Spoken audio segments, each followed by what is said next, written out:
very much, Eva, for that gracious introduction and everyone for the warm welcome.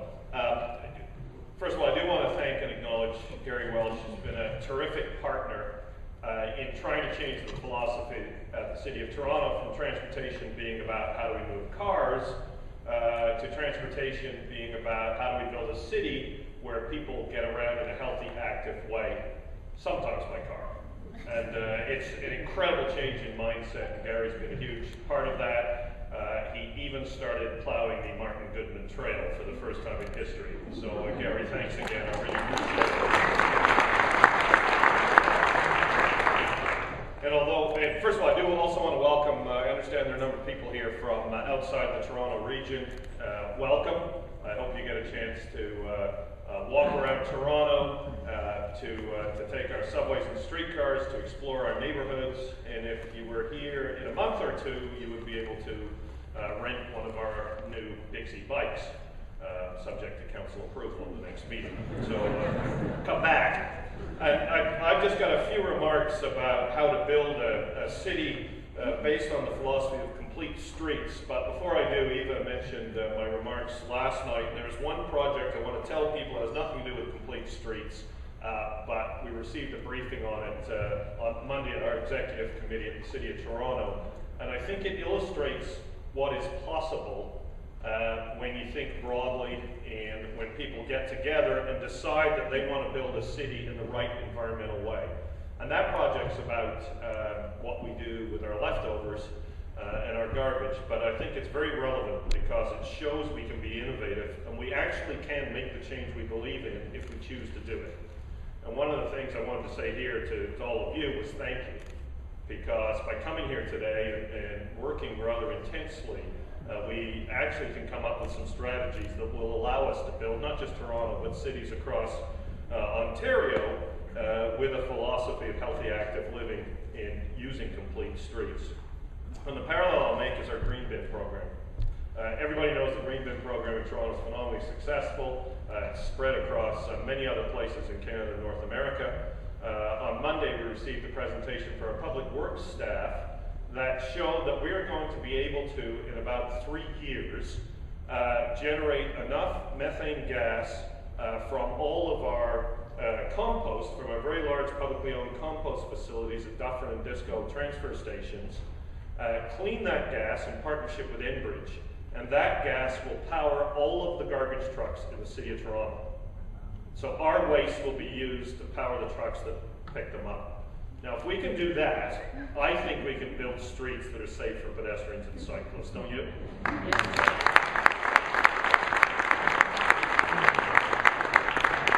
Now, Eva spoke beautifully about reallocating a portion of the public space and how we shouldn't see this as a fight between cars and cyclists and pedestrians.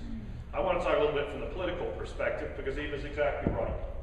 It is about building a city or building a town where, from my perspective, we start with the knowledge that everybody, when they wake up in the morning, is a pedestrian.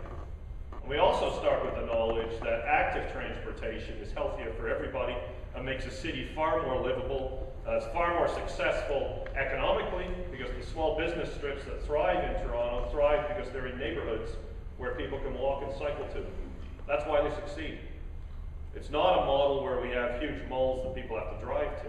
The neighborhoods that are successful in Toronto have these business strips that people walk and drive to. And that's a philosophy that eminently makes sense. And when I was first elected in 2003, it was so obvious to me that I said, okay, let's put some more money in the cycling budget and let's work with our pedestrian committee. We've got money in the budget, we've solved the problem.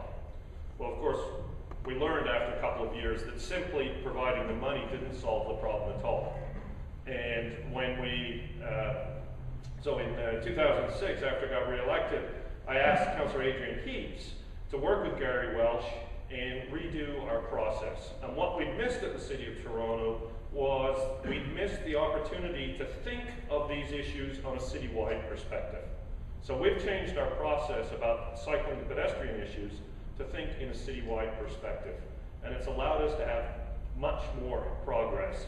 But we truly need your thinking and your ideas. Otherwise, we won't succeed in building the kind of city that we all share a vision of in this room. And the example I'll use is Jarvis Street. Jarvis Street is the tail end of Mount Pleasant.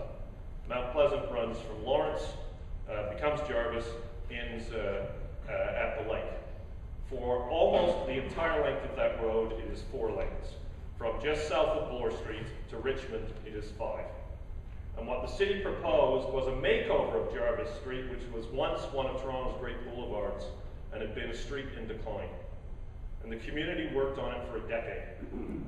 And people came out and said, as part of that makeover, when you're making it a complete street for pedestrians, when you're replanting trees, when you're making it a grand boulevard again, when you're bringing back the livability of Jarvis between Bloor and Richmond, we want cyclists to be able to cycle safely.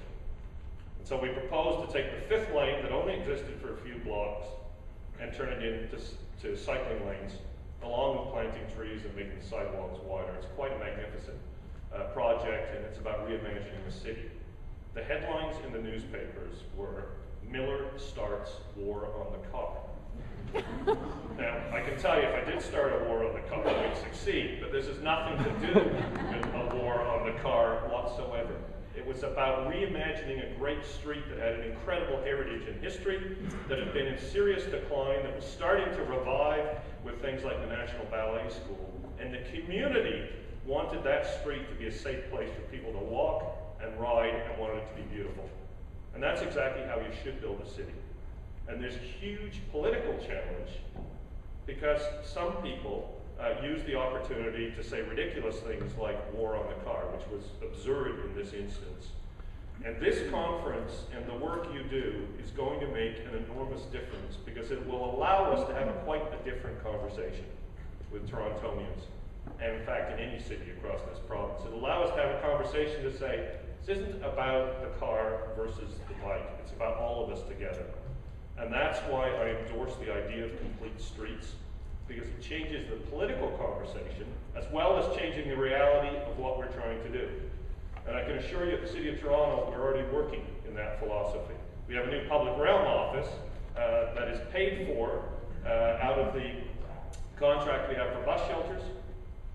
Staffing isn't fully up and running yet, but it's part of Gary Walsh's leadership that we have one place in the city that is now bringing all of the thinking about the public realm together.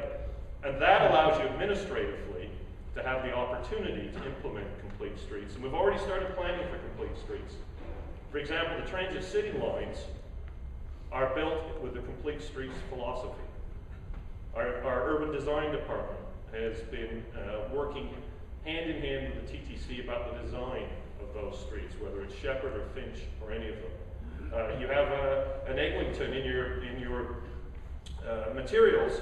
You have Eglinton Avenue in Toronto reimagined as a complete street. That work is literally underway as part of the Transit City program. And one of the things that's happening with Transit City is that bike lanes are included from the beginning. Thought about pedestrians is included from the beginning, as all of those lines are engineered. And bike lanes will be on all of the lines, subject to a tiny caveat, which is where possible, which means that we haven't found a way to put them where the lines cross the 400 series highways. But everywhere else there will be bike lanes, there will be proper pedestrian facilities, there'll be great design, and that's all started right from the beginning. So we know we can do complete streets in the City of Toronto because we're doing it on the Transit City lines. And the final comment I'll make is this philosophy of a city can't work unless you have a great transit system. It simply can't. Because you have a city like Toronto, where half the people in the region live outside the city and come into the city to work and shop and play and get entertained, and have to drive. The city will be stuck in gridlock, and you will end up in this divisive fight between cars and bikes and pedestrians. And the way not to have that fight is to build higher order rapid transit, which is exactly what Transit City is all about, and which is why people across this city, including me, are fighting so hard to have the Premier keep his word. He announced the funding for Transit City on April 1st, 2009. He announced it on June 15th, 2007. An announcement means the money's there. When you announce a hospital, the hospital starts work on the foundation. When the Premier announced the funding for Transit City, we started work on the foundation. That's why I can speak with such authority about the complete streets philosophy in Transit City, because we've done the work. And that project is too important to everything we collectively believe in to let the Premier back off.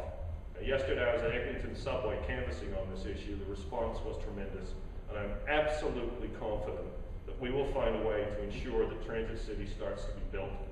And if we can use that as an example of how to build complete streets in the city of Toronto, it will be an incredibly powerful statement on streets across Toronto and across this province.